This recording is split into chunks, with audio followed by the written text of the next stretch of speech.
Hello everyone, welcome to Surya education channel. First time మన channel చూసినైతే please like share subscribe చేసుకోండి. Today మనం 6th class maths చెప్పుకోబోతున్నాము. దాంట్లో సెకండ్ చాప్టర్ అయిన హోల్ నెంబర్స్ పూర్ణాంకాల టాపిక్ను ఈ రోజుటి క్లాస్లో ఎక్స్ప్లెనేషన్ చేస్తున్నాము.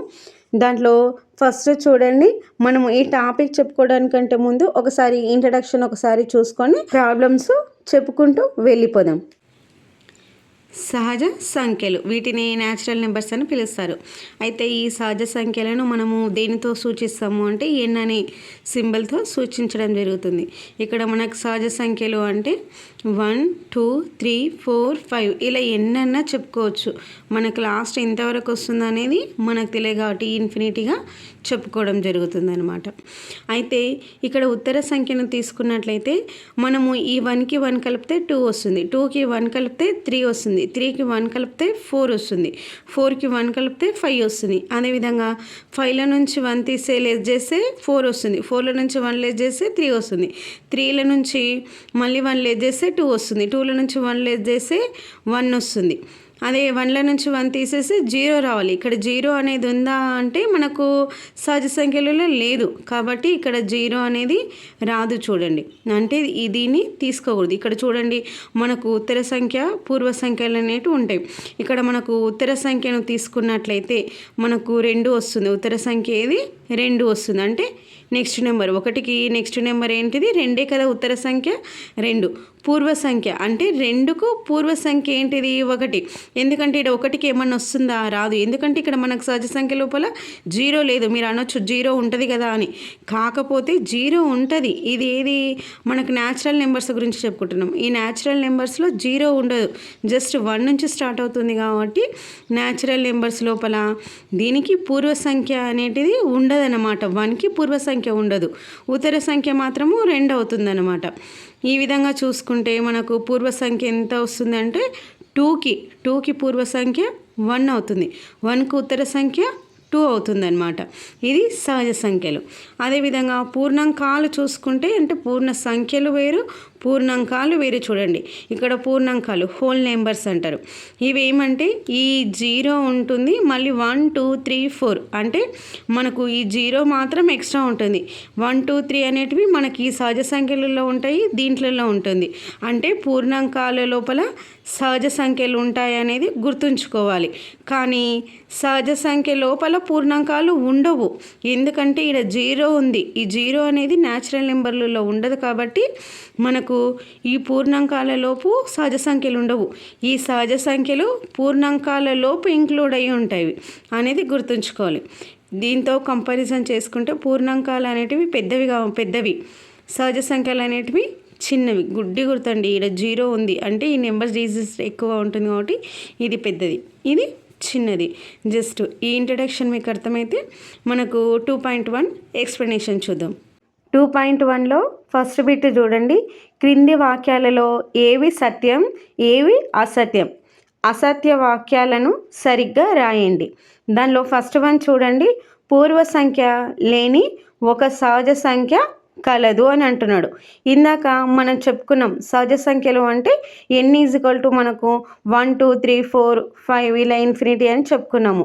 దాంట్లో పూర్వ సంఖ్య అంటే ముందరున్న సంఖ్యలను పూర్వ సంఖ్యలు అంటారు, ఉత్తర సంఖ్య అంటే తర్వాతకున్న సంఖ్యలను ఉత్తర సంఖ్యలు అని చెప్పుకున్నాము. ముందర అంటే 1కి ముందర ఏమైనా సంఖ్యలు ఉన్నాయా అంటే లేవు కదా, అంటే పూర్వ సంఖ్య అనేది 1కి వస్తుందా? రాదు. మళ్ళీ 2కు పూర్వ సంఖ్య ఉంటుంది, 1 వస్తుంది. 3కు పూర్వ సంఖ్య 2 అవుతుంది, 4కు పూర్వ సంఖ్య మనకు 3 అవుతుంది. కానీ 1కి మాత్రము పూర్వ సంఖ్య లేదు. కాబట్టి ఇక్కడ సహజ సంఖ్యలలో పూర్వ సంఖ్య లేని ఒక సహజ సంఖ్య కలదు అంటున్నాడు. కాబట్టి దీనికి ఏమొస్తుంది అంటే సత్యము అంటే ట్రూ రావడం జరుగుతుంది. నెక్స్ట్ సెకండ్ వన్ చూడండి, 0 కనిష్ట పూర్ణాంకము. మనము పూర్ణాంకాలు తీసుకున్నట్లయితే మనకు W = 0, 1, 2, 3, 4, 5 ఇన్ఫినిటీ వరకు వస్తాయి. అయితే కనిష్ట అంటే చిన్నది కదా, ఆ పూర్ణాంకాలలోపు చిన్నది 0నే కదండి. కాబట్టి 0 అనేది కనిష్ట పూర్ణాంకం అయినప్పుడు ఇది కూడా సత్యం అవుతుంది, అంటే ట్రూ అవుతుంది. నెక్స్ట్ చూడండి, పూర్ణాంకాలన్నీ సహజ సంఖ్యలు. మనము ఇందాక చెప్పుకున్నాము, దాంట్లో ఏముంది, పూర్ణాంకాలన్నీ సహజ సంఖ్యలు అని చెప్తున్నాడు. కానీ మనకు 0 అనేది పూర్ణాంకాలలో ఉంటుంది. సహజ సంఖ్యలలో పూర్ణాంకాలు అనేది ఉంటుందా? ఉండదు కదా. కాబట్టి ఈ స్టేట్మెంట్ ఏమవుతుంది, రాంగ్ అవుతుంది అన్నమాట. మనకు సహజ సంఖ్యలన్నీ పూర్ణాంకాలు అవుతాయి, కానీ పూర్ణాంకాలన్నీ సహజ సంఖ్యలు కావు. నెక్స్ట్ వన్ చూడండి, 4th బిట్ చూడండి. సంఖ్యారేఖపై కుడివైపున గల పూర్ణాంకము దానికి ఎడమ వైపున గల పూర్ణాంకం కంటే పెద్దది. చూడండి, సంఖ్యారేఖపై కుడివైపున గల పూర్ణాంకము దానికి ఎడమవైపు గల పూర్ణాంకం కంటే పెద్దది అంటున్నాడు. అంటే కుడి అంటే మనకు ఇక్కడ వస్తుంది, ఎడమ అంటే ఇక్కడ వస్తుంది. ఇక్కడ చూడండి, మనకు కుడివైపున ఏముంది, మనకు 2 ఉంది, ఎడమవైపున 1 ఉంది. అయితే కుడివైపున గల పూర్ణాంకము దానికి ఎడమవైపున అంటే ఇది కదా, ఎడమవైపున ఉన్న పూర్ణాంకం కంటే పెద్దది అంటున్నాడు.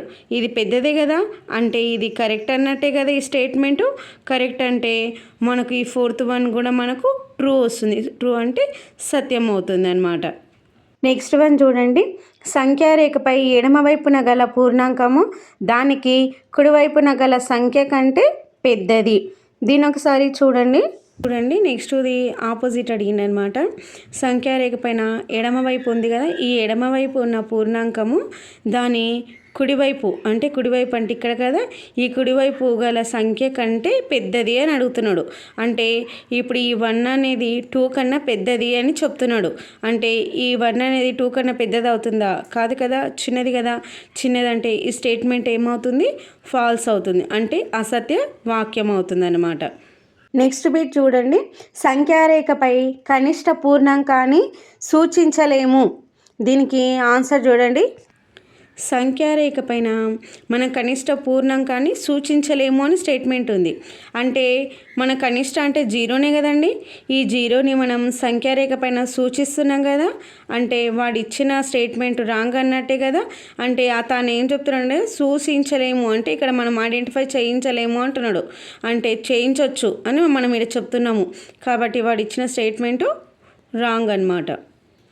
నెక్స్ట్ చూడండి, సంఖ్యారేఖపై గరిష్ట పూర్ణాంకాన్ని చూపలేము. దీనికి ఆన్సర్ చూడండి. సంఖ్యారేఖ పైన గరిష్ట పూర్ణాంకాన్ని చూపగలము అంటున్నాడు. మనకు గరిష్ట ఎంతనో తెలియదు కాబట్టి మనం ఏమనుకుంటున్నాము, ఇన్ఫినిటీ అనుకుంటున్నాము. ఆ ఇన్ఫినిటీ అనే దానిని మనం ఇక్కడ సంఖ్యారేఖ పైన ఎలా చూపించడానికి వీలవుతుంది, చూపించలేము కదా. కాబట్టి మనకు ఇచ్చిన స్టేట్మెంట్ అనేది రాంగ్ అన్నమాట, ఫాల్స్ వస్తుంది. నెక్స్ట్ బిట్ చూడండి, 27 మరియు 46ల మధ్య ఎన్ని పూర్ణాంకాలు ఉంటాయి? 27 నుంచి 46 మధ్య లోపల ఎన్ని పూర్ణాంకాలు ఉంటాయో చెప్పమంటున్నాడు. అంటే 27, 28, 29, 30 అని ఇట్లా 46 వరకు రాసుకోవాలి.